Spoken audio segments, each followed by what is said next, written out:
You hated oil. You absolutely nailed it. But is oil of value now with the way the stocks have gone down? Yeah, Tom, you stole my lead. I think what's happened is we've hated oil for about 10 years. We were early on the American oil renaissance. I've talked about it here on this show a lot. We liked refiners that made money from the cheap price of oil.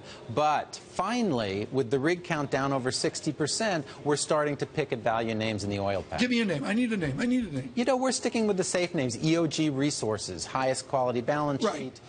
Terrific management. So blue chip oil. Blue chip oil, because if we're wrong, and we're wrong sometimes, just like everybody is, you could lose a lot of money or everything with the companies on the edges like a Chesapeake or an Oasis or a Whiting. You're really good at the mid-cap and small-cap area. You like metal benders, you like industrials, and that brings us to what my father said, if I owned one, I could not come home, which is Harley-Davidson, which is motorcycles. That's right. What's new there? I mean, I've known the story for 30 years. You know, the headlines and what everybody thinks about is it's a sexy bike, or on the bearish side. Oh, come on, you can get girls. That's right, you can get girls, except now you've got to be 50, 60, 70 years old because that's the demographic that's starting to buy the Harleys. I've done reporting on this. You can't get girls. That gets straight. Just reporting. Good.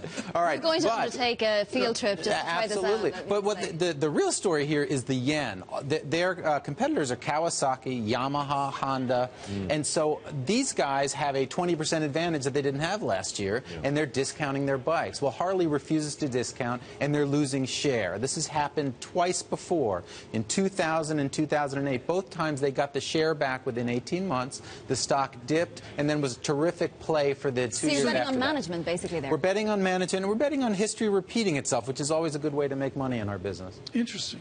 So it's a currency play.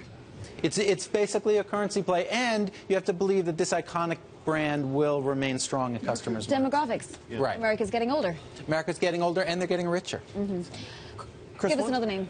One of the stories the last 5 years has been share buybacks instead of investment. There's a note out from HSBC yesterday saying, look for the regulatory attitude to this to change, that we could have a post-depression stance on this from Washington.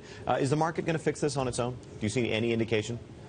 Yeah, no, I think that I just think it's a math issue. You've got a ton of cash on the balance sheet. You've got limited opportunities for growth in a deflationary environment. Give the cash back to shareholders. I think that trend stays around at least through the presidential election. When you read annual reports in the so-called MD&A, the discussion, do you see a new management regime? I mean, you look at Barclays this week, Mr. Jenkins summarily out the door. I would have suggested that wouldn't have happened 5 years ago.